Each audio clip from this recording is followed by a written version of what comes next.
governador Flávio Dino está aí já, o Guilherme?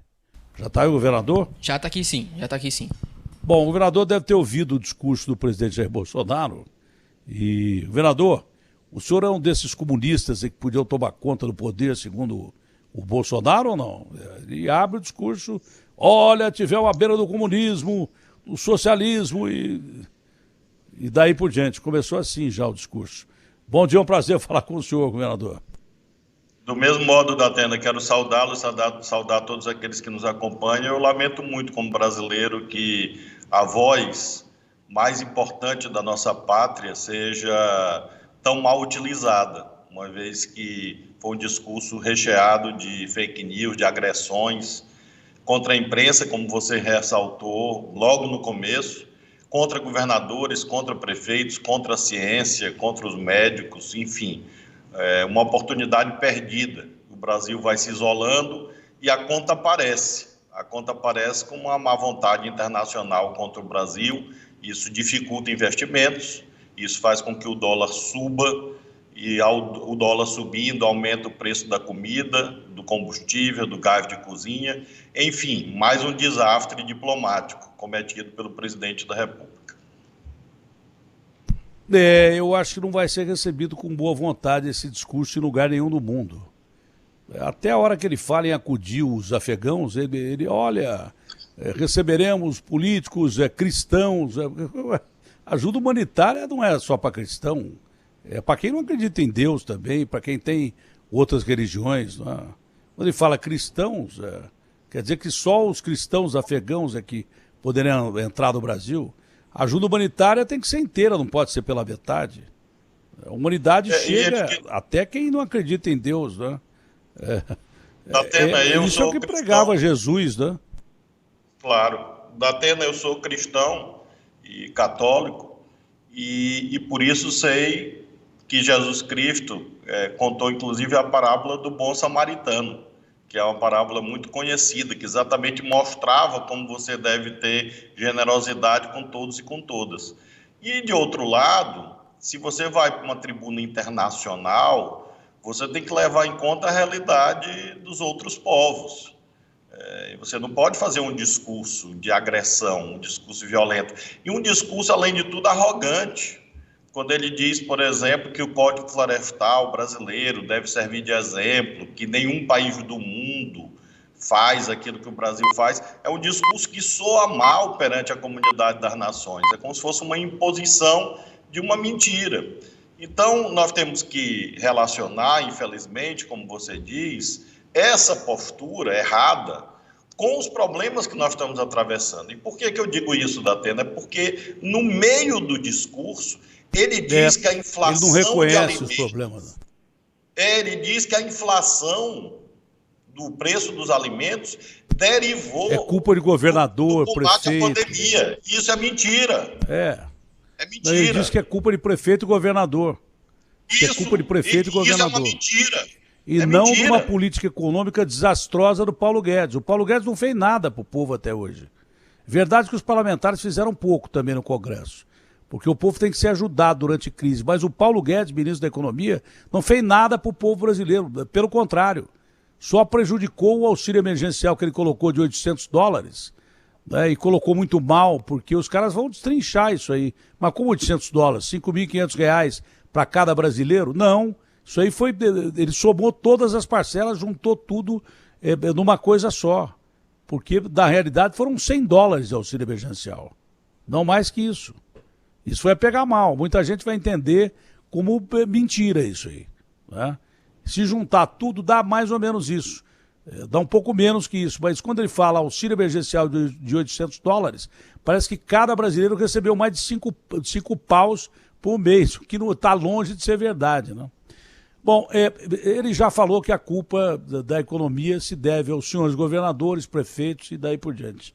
Agora, governadores assinaram um documento, né, afirmando que o aumento do preço dos combustíveis, o Bolsonaro fala que é por causa do imposto cobrado sobre os combustíveis no Estado, mas o governo federal não só aumenta indiscriminadamente ou permite que a Petrobras aumente toda hora o preço do combustível, aumenta o dólar, aumenta o combustível, aumenta o barril de petróleo, aumenta o do combustível. Quando baixa o dólar, não baixa o combustível e nem o barril de petróleo, quando baixa, também não baixa. E ele está colocando isso em cima do imposto cobrado sobre o combustível pelos estados. E os estados não aceitam isso, né?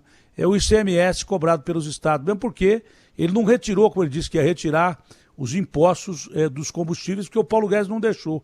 Ele disse que tem discutido com o Paulo Guedes isso, mas até agora não retirou o imposto federal sobre o preço dos combustíveis. Como é que é esse documento e como é que os governadores reagem a essa colocação de que o governo federal coloca em cima dos estados o aumento indiscriminado aí, dos combustíveis? Datena, a primeira observação é que não são apenas os preços dos combustíveis que estão subindo. Se fosse apenas os combustíveis, você diria, bom, tem algum problema com a tributação. A economia está dolarizada, sobe tudo, a economia está dolarizada. Toda ela. E aí você tem os alimentos, os remédios, tudo isso subindo de preço. Então, é falso que é apenas a questão, a tributação dos combustíveis. O outro aspecto é que nos últimos 12 meses, os combustíveis aumentaram 40% para os consumidores. E a tributação não aumentou em lugar nenhum do Brasil. É isso que os governadores estão dizendo. Então, é uma questão lógica. Ora, se tem aumento de 40% e ele diz que foi aumento de imposto, ele tem que provar que houve aumento de imposto de 40%. E isto não ocorreu em nenhum estado brasileiro. A terceira observação. Os impostos estão na Constituição desde 1988. E se a gasolina lá atrás era R$ 2, R$ 3, R$ 4 e agora é R$ 6, R$ 7, se os impostos são os mesmos que estão aqui escritos desde 1988, inclusive o ICMS. Parece que o ICMS foi inventado no ano passado. Não! O ICMS já foi ICM antes e foi um imposto seletivo antes, existe, portanto, há mais de 100 anos no Brasil, e o preço já foi diferente. Então, nós defendemos sempre que haja verdade para enfrentar o problema. E o problema é exatamente esse que você disse, a economia dolarizada, e a Petrobras hoje repassa automaticamente a chamada paridade internacional, de um jeito que só o Brasil faz no mundo, no planeta. E isso que jogou os preços para cima. Ou seja, Datena, vamos ser claros, o motorista de Uber, hoje sacrificado, está aumentando os lucros dos donos da Petrobras, que moram no Brasil, que moram fora do Brasil. É importante dizer isso, a Petrobras é uma empresa que tem acionistas que são brasileiros e estrangeiros. Hoje a política é Robin Hood às avessas, tira dos pobres e dá para os ricos. É isso que está acontecendo com essa paridade. E quando o preço não, ele mandou embora o último presidente, o presidente mandou embora, o presidente mandou os consumidores. Só para reforçar, o presidente mandou embora o último presidente da Petrobras porque ele disse que estava aumentando demais o combustível acompanhando o dólar. Continua a mesma coisa. Foi questionado pelo presidente do Banco Central agora. Não mudou nada, mudou o cara, mas continua a mesma coisa. A política é idêntica. E esta política hoje está condenando o Brasil a uma inflação gigantesca, porque isso está se espalhando na economia. E com isto, a economia não cresce, não gera empregos. Então, é uma questão muito grave. O que é que nós defendemos? Nós defendemos que a Constituição seja revista com a chamada reforma tributária no Congresso Nacional, que é a instância que pode rever. Eu, particularmente, sou a favor até do fim do ICMS. Acho que o ICMS deve acabar. Mas, para isso, tem que mudar a Constituição. Nenhum governador pode acabar com o ICMS, porque ele estaria cometendo, inclusive, um crime à luz da lei de responsabilidade fiscal. Então, você tem que acabar no Congresso, rever o sistema tributário no Brasil. Enquanto isso, basta o Bolsonaro, que é o presidente da República, chegar para o presidente da Petrobras, que ele nomeia, e definir a política. Definir a política certa, que não é indexar gás de cozinha ao dólar, que não é indexar a gasolina ao dólar, porque o petróleo é feito aqui no Brasil. E você tem que, portanto, ter uma política que leve em conta os custos e um tempo, inclusive, como você mencionou, o próprio presidente do Banco Central, que é do governo federal, já apontou isso. E aí ele vai para a tribuna da ONU atacar governador e prefeito. Isso não é papel de chefe de Estado. O chefe de Estado tem que unir o Brasil e não dividir o Brasil com agressão.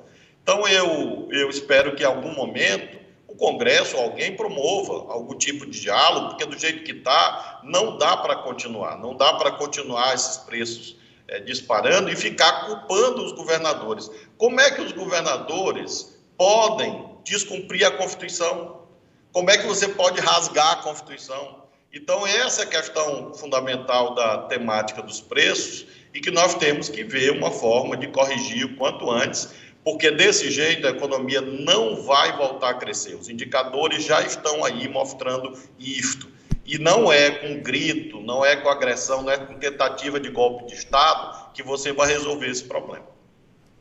Ninguém vai investir, nem aqui, nem fora daqui, numa economia em que o ministro da Economia diz que não vai pagar a precatória, não vai pagar a dívida. Quem é que vai investir?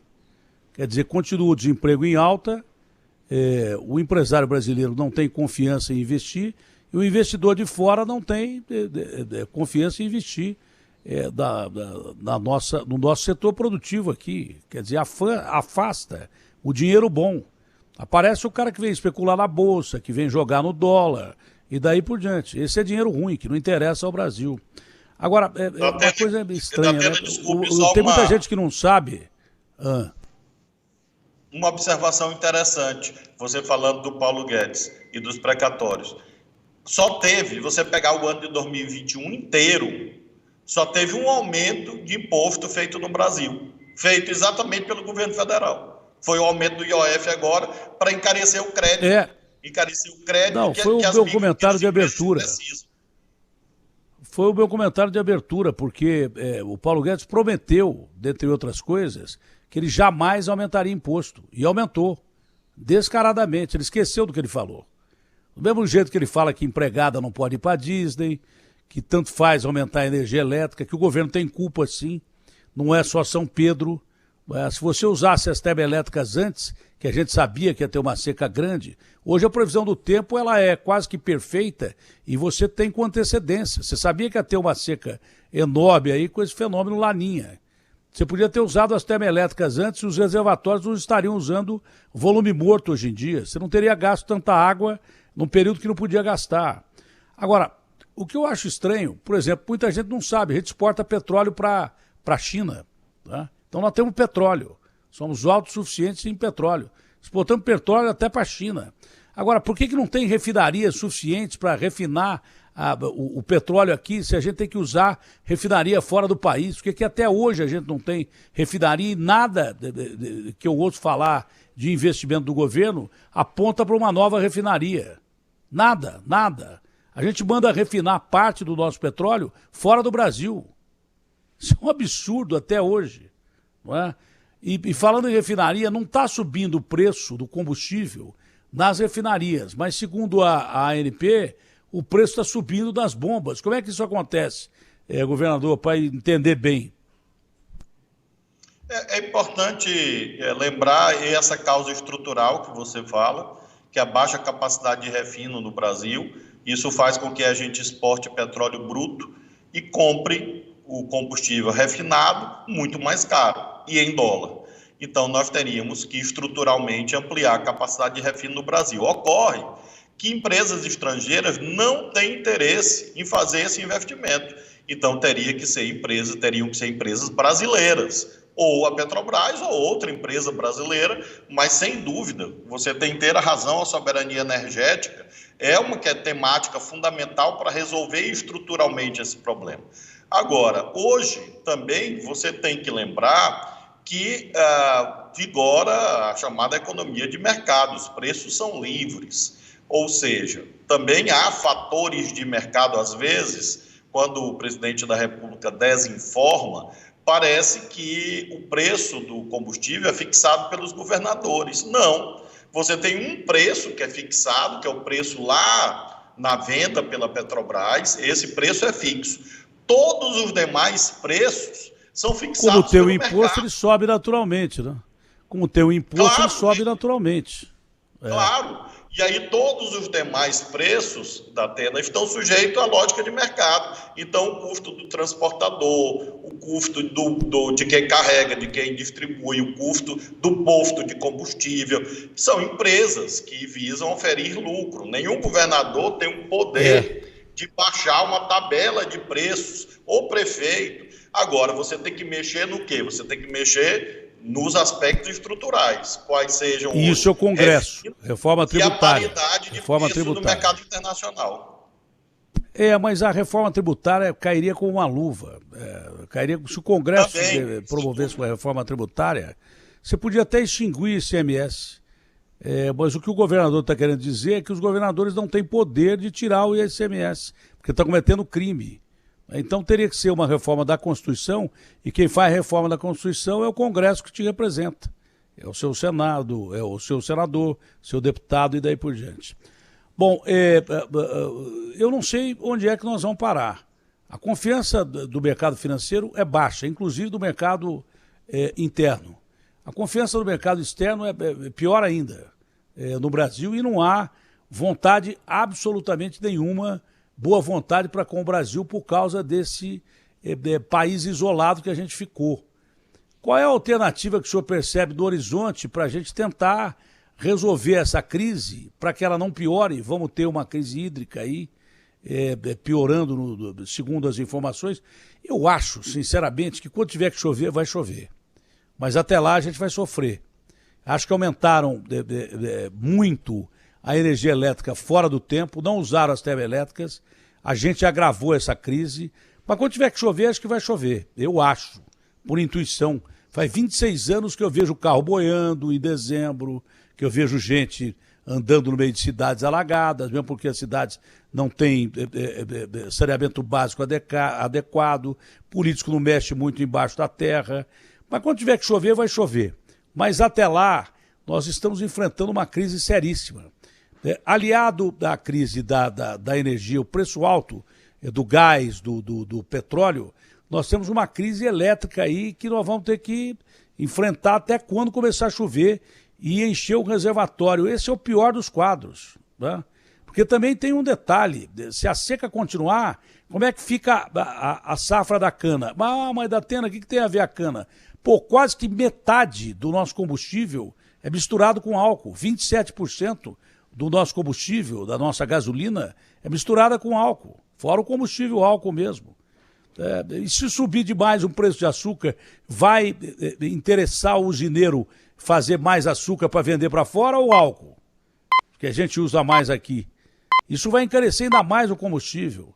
Fora a energia elétrica que é usada pela indústria, e também indústria pesada, como é que nós vamos resolver essa situação? A gente está falando em 2 vulcões que entraram em erupção, um asteroide que vai passar perto da Terra, mas a situação do Brasil acho que é pior do que em todos esses lugares aí, a não ser o meteoro, né? O meteoro vai passar bem mais distante do que o Paulo Guedes, que ele vai passar a uma distância 4 vezes maior que a Lua. O Paulo Guedes está aqui. Como é que nós vamos fazer para resolver essa crise toda e chegar nas eleições mantendo o nosso regime democrático? Porque onde falta comida, onde tem miséria, o pau come, ainda mais gente querendo apagar fogo com gasolina. Eu concordo com você que o cenário é bem difícil e deve nos preocupar a todos, sem dúvida, e em primeiro lugar é preciso defender o regime democrático, que haja eleições e o resultado seja respeitado. Em segundo lugar, enfrentar esses problemas imediatos, emergenciais, comida, energia, gás de cozinha. Então, você tem essa pauta emergencial que deve ser enfrentada. O preço dos alimentos não pode continuar subindo como está subindo, porque as famílias não estão aguentando. Então, como é que você faz isso? Você faz isso ou com produção ou com estoque do governo, chamado estoque regulador, para com isso você aumentar a oferta, e ao aumentar a oferta, você ter uma relação entre oferta e demanda mais adequada e o preço não subir tanto. Porque o que aconteceu foi isso que você disse, o dólar tornou as exportações muito competitivas, muito incentivadas, e aí todo mundo resolveu vender. Então, comida, energia da Atena, essa bandeira vermelha, do jeito que está aí, é um racionamento de energia na prática que está sendo feito. Já é. E não quiseram fazer antes por irresponsabilidade, porque queriam esconder o problema. É aquela história de esconder o gato embaixo do tapete, só que o rabo fica do lado de fora e aparece. Então foi o que aconteceu, eles deviam ter há 6 meses atrás assumido que haveria uma crise energética e ficaram escondendo. Agora estão impondo o racionamento ao povo brasileiro, jogando as tarifas lá para cima, para todo mundo ser obrigado a diminuir o seu consumo na marra. Então realmente é uma dificuldade grande. Agora eu acho que garantindo a democracia e cuidando desses temas imediatos, nós temos caminho. Agora é preciso ter liderança para fazer isso. Do presidente da República está difícil. Quem sabe o Congresso consiga, junto com os governadores, encontrar alguma saída. E você, como jornalista influente, importante no país, fazendo essa pregação todos os dias, ajuda também para que haja algum tipo de acordo político. Nós mandamos uma carta da Atena, os governadores, para o presidente da República pedindo uma reunião com ele. Ele nunca respondeu. Nunca nem respondeu para dizer que vai fazer ou que não vai fazer. Então nós temos isso, um presidente da República que se recusa a reunir com os governadores do seu país e vai para a ONU falar mal dos governadores. Aí fica realmente difícil voltar com ele. Esse discurso foi fundamental para um detalhe. Tá? Eu falei com o Agostinho, agora há pouco, falei, esse discurso vai pegar mal no Brasil, a gente já sabe que vai pegar mal. Mas vai pegar mal no mundo, porque quando ele falou assim, vou apresentar aqui um Brasil diferente do que aparece nas TVs e nos jornais. Ele não falou nas TVs e nos jornais brasileiros. Se ele fala nas TVs e nos jornais brasileiros, ele iria continuar batendo em que ele sempre bate, que é na imprensa brasileira. Ele generalizou. Como a imprensa internacional não tem nenhuma boa vontade com ele, eu imagino o que deve estar dizendo o New York Times, o Le Figaro, mas isso é importante, fora as TVs. É claro que é importante, esses caras eles permeiam a opinião pública de países que representam investidores no Brasil. Se esse discurso for mal recebido, aqui já está, olha aqui, ó. Foi aquilo que eu falei, você não tem a dúvida de que isso aqui deve estar refletindo do mesmo jeito na imprensa internacional. O Globo, contrariando expectativas de tom moderado, o presidente adota discurso radical e repleto de mentiras. Folha de São Paulo, Bolsonaro pinta na ONU retrato distorcido do Brasil em discurso para a base radical. O começo do discurso dele foi político, meteu o pau no Lula, dizendo que o Lula e a Dilma quase tornaram o Brasil um país comunista, entendeu? E com detalhe, lá na ONU tem país comunista ouvindo a gente lá, inclusive o nosso principal parceiro comercial, que é a China. É comunista a China também, é onde a gente mais vende, entendeu? Eu não sei como é que esses caras vão receber isso. Se o discurso no Brasil, é claro que seria recebido com má vontade, porque ele também não tem nenhuma boa vontade com a imprensa brasileira. Eu me lembro que 2 meses antes dele tomar posse, eu fiz uma entrevista com ele, o presidente, lá na casa dele, do Rio de Janeiro. Eu falei, presidente, o senhor foi eleito presidente da República, que o senhor tem que ficar arrumando encrenca com a imprensa? Para com isso. Falei fora da entrevista e falei no ar. Por que você tem que arrumar encrenca com a imprensa? Agora vai. Mas ele acredita demais nas redes sociais. Só que discursar, falar aqui no cercadinho é uma coisa, falar na ONU é outra. E eu vou explicar por que é outra. É o primeiro discurso que ele faz, e ele faz para o mundo inteiro ouvir, depois da carta do Temer, do famoso 7 de setembro. Olha, nós não vamos mais brigar com ninguém, vamos pregar paz, tranquilidade. E o discurso foi, ao invés de moderado, agressivo. É o primeiro discurso em público que ele faz, e não fez para o Brasil, fez para o mundo inteiro, contrariando o que ele escreveu na carta para o Temer, talvez porque alguns apoiadores mais radicais dele, e ele é muito mal assessorado, os caras, olha, tá vendo?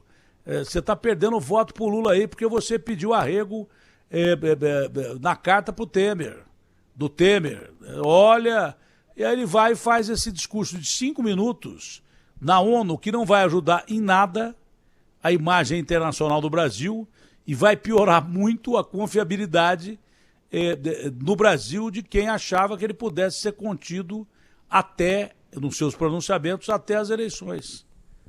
Esse discurso de 5 minutos parece muito pior do que a gente imagina que seja. Parece muito pior, dentro e fora do Brasil. Eu acho importante, Datena, mencionar que essa questão da imagem, da confiabilidade, afeta o preço da comida e do gás de cozinha, porque às vezes parece que a gente está falando de uma coisa abstrata, não, é bem concreta. O que eu falei, os investidores internacionais. Isso, exatamente. Um país que se isola não consegue captar investimentos, ninguém bota dinheiro numa confusão.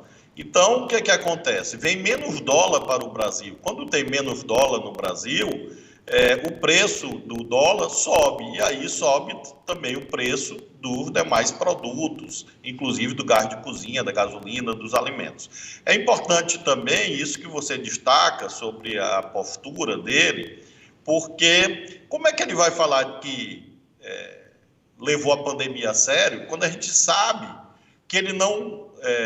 ele inclusive chamou de gripezinha, e ele até hoje, o Datena, não tomou vacina. Então é uma coisa que não tem congruência, não tem coerência. Como é que ele comparece para dizer que a pandemia foi enfrentada pelo governo e ele próprio não usa máscara, é proibido de entrar nos lugares nos Estados Unidos porque não se vacinou, passou aquela situação vergonhosa de o primeiro-ministro britânico falar da vacina AstraZeneca e ele dizer que não tomou a vacina. Então, as atitudes, as ações práticas têm que ter coerência com os discursos. E é por isso que, infelizmente, esse pronunciamento, como você diz, de 5 minutos, tem um dano imenso ao bolso das pessoas que estão nos ouvindo nesse momento. Ou seja, existe uma espécie de custo Bolsonaro. O pessoal fala tanto de custo Brasil, existe um custo Bolsonaro. O Bolsonaro pesa no bolso do povo brasileiro. Esse radicalismo dele é pago, é sustentado pela nação, porque ao adotar uma posição radical, ele isola o Brasil e faz com que a economia não ande na direção certa. Então, não é uma irresponsabilidade menor, pelo contrário, é muito grave essa atitude radicalizada, odienta, agressiva que o presidente da República adota costumeiramente, mostrando que ele não teve sinceridade na carta do dia 7 de setembro, lamentavelmente. O secretário-geral da ONU, Antônio Guterres, diz, entre outras coisas, passamos na prova da ciência, mas estamos tirando 0 em ética. O secretário-geral da ONU, Antônio Guterres, fez um duro discurso e disse que o alerta está dado. O mundo deve acordar, estamos à beira do abismo e nos deslocando na direção errada. Nosso mundo nunca esteve mais ameaçado ou mais dividido. Encaramos a maior cascata de crises em nossas vidas. O mundo está caminhando numa direção meio que diferente do Brasil, reconhecendo uma série de erros que a gente não reconhece, né? Esse é o detalhe. E eu repito, foi um discurso muito menos moderado do que se esperava, não pegou bem. No Brasil, eu não li a imprensa internacional, mas a imprensa internacional deve ter reagido muito mal a esse discurso de abertura lá na ONU, feito pelo presidente Bolsonaro. Se não reagiu ainda, vai reagir, você pode esperar. Pode esperar. Bom, governador, algo mais? Eu acho que o mais importante foi comentar esse discurso aí do que qualquer outra coisa. Não vai pegar bem para o Brasil, não pegou bem aqui no mercado interno, não vai pegar bem também fora do Brasil. Um discurso mais agressivo do que a gente esperava. A gente esperava talvez ali uma palavra de conciliação ou coisa parecida, e não foi o que aconteceu, né? Pelo contrário, foi mais ataque do que qualquer outra coisa. Ele resolveu discursar mais para a base radical dele do que praticamente para o mundo inteiro e para os políticos brasileiros, porque o que está dizendo ali em 5 minutos contraria muito do que ele escreveu naquela carta que o Temer levou para ele assinar, mas muito. Isso vai acirrar os ânimos no Brasil de novo. E Datena, é importante também essa menção que você faz ao discurso do Antônio Guterres, secretário-geral da ONU, porque ficou um contraste muito forte. Um contraponto, forte, né? É um contraponto. muito negativo, isso. Mas eu queria também falar de coisas boas. Hoje é o Dia da Árvore, 21 de setembro. Nós estamos hoje fazendo uma ação aqui no nosso estado, plantando árvores em todas as 217 cidades do Maranhão, dando posse a 2.000 agentes jovens ambientais, que vão receber uma bolsa de R$ 250 por mês, durante 12 meses, só para participarem de cursos de formação de uma consciência ambiental, serem multiplicadores nas suas comunidades. Então, eu queria finalizar a nossa entrevista fazendo essa menção ao Dia da Árvore, porque houve essa triste coincidência, esse discurso desatinado do presidente da República acontece numa data que é consagrada à vida, à esperança. Então, para a gente poder, com essa mensagem, poder também enxergar saídas, enxergar a luz, porque em meio às trevas, nós precisamos fazer essa pregação cívica, patriótica, e essa data do Dia da Árvore é uma data muito inspiradora, para que a gente possa combater esses discursos errados e colocar o discurso certo, a prática certa. Podia ter aberto o discurso falando isso, né? Podia ter aberto o discurso falando isso, ia ganhar. Não, podia ter aberto o discurso da ONU falando isso, ia ganhar todo mundo. Lá hoje, claro, como é Dia da Árvore, nós prometemos que vamos preservar mais do que todo mundo, cumprir as regras internacionais e não ficar cobrando de país que realmente não cumpre. Os gringos não têm o que proteger porque eles acabaram com todas as florestas deles. Mas não é porque eles cometeram esse crime ambiental que nós temos que cometer um crime ambiental aqui. Nós temos que preservar a Amazônia primeiro para os nossos filhos e netos, que a Amazônia é nossa. Mas o mundo que respire junto com os nossos filhos e netos. Nós temos que ser solidários ao mundo. Não interessa se o país é comunista ou não, o cara tem que respirar o arzinho que vem lá da Amazônia. O ar não enxerga a fronteira. Não podemos só deixar o cristão respirar o ar. Não podemos deixar só o cristão respirar o ar. Não tem chuva, não tem água e não tem agricultura. Dizem que o deserto do Saara era uma imensa, e fica no mesmo paralelo, era uma imensa floresta, com dinossauros e tal, e coisa parecida. Há marcas disso. Era uma imensa floresta. Você vê que pode ocasionar uma mudança climática que já está mais do que em curso aí. A gente está percebendo que as mudanças climáticas estão se antecipando. Se previa para 1960, mas pode esperar que a coisa vai mudar antes. Então, nada melhor do que preservar. Mas não é preservar para os outros, não. É preservar primeiro para nós, mas, por consequência, ajudando o mundo. Por que não? É uma questão de misericórdia, né? Outro dia o Papa falou sobre essa palavra que eu achei a mais acertada, que é misericórdia. Nós não temos que distinguir raça, credo. E a Amazônia é nossa, ninguém vai tomar da gente. Ninguém vai tomar, ninguém seria maluco de tomar a Amazônia da gente. Não vão tomar a Amazônia da gente. Isso é discurso para apavorar. Agora, seria muito bom se ajudassem a gente a preservar a Amazônia. Para isso a gente tem que estender a mão. Se você fechar a mão, não vem nenhuma mão aberta, só vem mão fechada para cima de você. E aí sim há risco. Aí há risco. A gente não tem poder bélico nenhum para enfrentar grandes nações, para ficar batendo no peito e dizer que vai fazer o que quer. É que nem aquela época dos Estados Unidos, olha, se de repente não der da diplomacia, vai na porva. Que porva? Nós não temos porva nenhuma.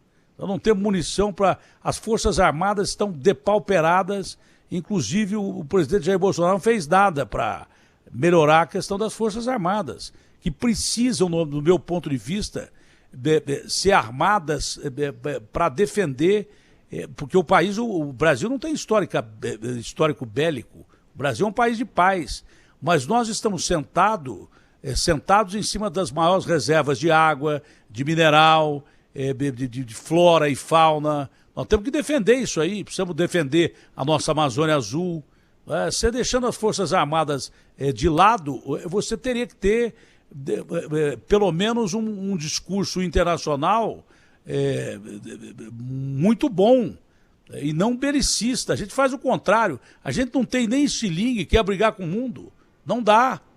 Agora, eu repito, ainda sou a favor de que o Brasil tem um exército consideravelmente, uma marinha consideravelmente forte, uma aeronáutica consideravelmente forte, para nos defender de qualquer agressão externa. Isso aí eu não abriria a mão, porque a gente está sentado em cima de um país que é realmente o berço do futuro.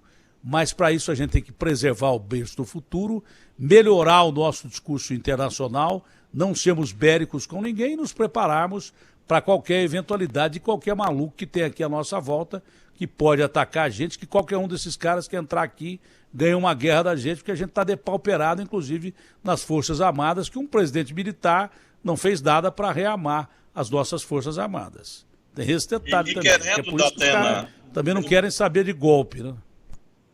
E querendo, Datena, meter Forças Armadas em política. As Forças Armadas não podem ter lado político, porque elas são do país inteiro. Pelo contrário, tem que ter esse lado que eu falei. Tem que ter esse lado que eu falei, de Estado, não de governo. E Estado, pela Constituição, diz que temos que nos defender das agressões externas. Esse é o papel das Forças Armadas, papel de Estado. É isso então, governador. Foi um prazer conversar com o senhor. Sobre a Amazônia, Datena, nós podemos ganhar dinheiro com a Amazônia, bioeconomia, economia verde. Biodiversidade, a biodiversidade da Amazônia. Tem inteligência, né? Lá tem cura para tudo. Lá tem cura para tudo. Temos. É só a biodiversidade da Amazônia. Também, viu, Datena? Eu sei. O senhor falou em plantar árvore. O seu estado deve ser um dos estados mais cobertos de floresta do Brasil. Não é? A nossa região oeste do estado ainda tem muitas terras indígenas, reservas biológicas, parques nacionais, que é a parte mais da Amazônia. Lembrando que no começo da história do Brasil, o Maranhão era o maior fornecedor de arroz, acho que para o país inteiro. Já tinha uma base de agricultura, ainda conseguir preservar o oeste do estado. É uma coisa, assim, fenomenal, porque lá na história, lá desde a época do padre Antônio Vieira, você já ouve falar sobre produção de arroz, por exemplo, no Maranhão, produção de agricultura no Maranhão. Prazer falar com o senhor, governador. Obrigado, Datena. Um abraço a você e todos aqueles que nos acompanharam. Até breve. Abração grande.